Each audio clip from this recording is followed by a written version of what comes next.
शहर के इस हिस्से में जहां नई सड़क बनाते वक्त पुरानी चीजों को दफना दिया गया था, वहां एक सुरंग थी जिसे लोग दिन में भी इस्तेमाल करने से कतराते थे, क्योंकि इस सुरंग के नीचे कभी पुराना कब्रिस्तान हुआ करता था। ऐसा कब्रिस्तान जो सरकारी नक्शों से मिटा दिया गया, मगर जमीन ने इसे कभी कबूल नहीं किया।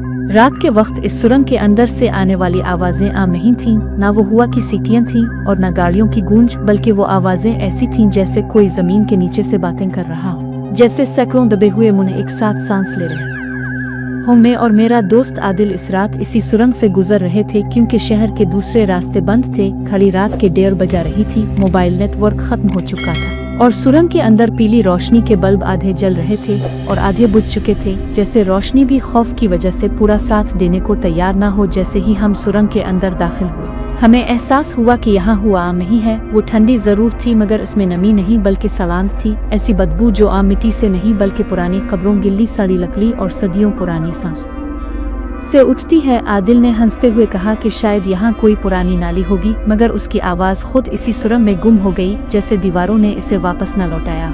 हम अभी चंद ही कदम आगे बढ़े थे कि अचानक सुरंग के दरमियान हमारी गाड़ी बंद हो गई। इंजन ने आखिरी झटका लिया और फिर खामोश हो गया। आदिल ने कई बार स्टार्ट करने की कोशिश की, मगर गाड़ी जैसे मर चुकी हो। इसी लम्हे सुरंग के अंदर मुकम्मल खामोशी छा गई, ना बाहर की दुनिया की आवाज, ना हुआ का शोर, सिर्फ हमारे दिलों की धड़कन। और फिर नीचे से एक धीमी सी सरगोशी, ऐसी आवाज जैसे कोई जमीन के अंदर से कह रहा हो, ऊपर कौन चल रहा है।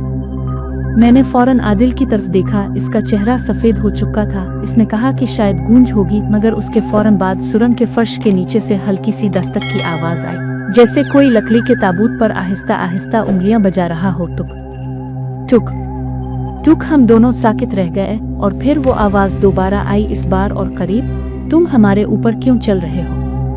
बल्ब एक एक करके बुझने लगे और सुरंग के फर्श पर हल्की हल्की दरारें उभरने लगी, जैसे जमीन खुद कुछ ऊपर धकेलना चाहती हो। आदिल गाड़ी से उतरा और जैसे ही इसने जमीन पर कदम रखा, इसके कदम के नीचे से एक इंसानी चीख उभरी, चीख ऐसी जैसे किसी ने नींद में मारा। आदिल पीछे हटा और इसी लम्हे फर्श के अंदर से एक हाथ उभरा, मुकम्मल इंसानी हाथ नहीं बल्कि हड्डी और सिया मिट्टी में लिपटा हुआ, मगर जिंदा। वो हाथ चंद लम्हे तड़पा और फिर जमीन में वापस चला गया।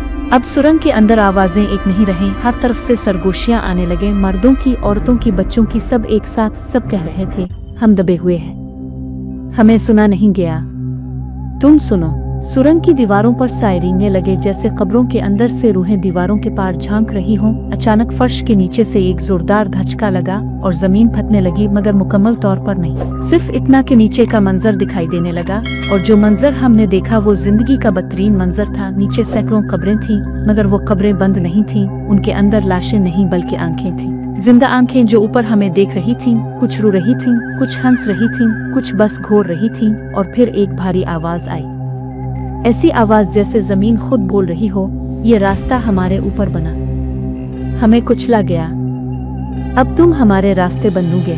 आदिल चीखा और भागने की कोशिश की, मगर उसके कदम जमीन में धंसने लगे, जैसे मिट्टी ने इसे पकड़ लिया हो। मैंने इसका हाथ पकड़ा, मगर इसी लम्हे दर्जनों हाथ जमीन से निकलकर हमें पकड़ने लगे। हाथ नहीं बल्कि हड्डियां, उंगलियां, कुछ जल चुकी, कुछ मिट्टी में लिपटी हुई। सुरंग चीखों से भर गई, बल्ब एक एक करके फटने लगे और फिर अचानक सब कुछ रुक गया। मुकम्मल खामोशी में जमीन पर पड़ा था। गाड़ी गायब थी, आदिल गायब था, सुरंग बिल्कुल साफ, जैसे कुछ हुआ ही ना हो। मैं लड़खड़ाता हुआ बाहर निकला। सुबह हो चुकी थी। पुलिस आई, सुरंग बंद कर दी गई। कहा गया कि वहाँ कोई हादसा नहीं हुआ, मगर आदिल आज तक नहीं मिला। सुरंग अब भी इस्तेमाल होती है, मगर जो लोग रात को वहाँ से गुजरते हैं वो कहते हैं कि जमीन के नीचे से अब भी आवाज आती है, ऊपर आओ, हमारे साथ चलो।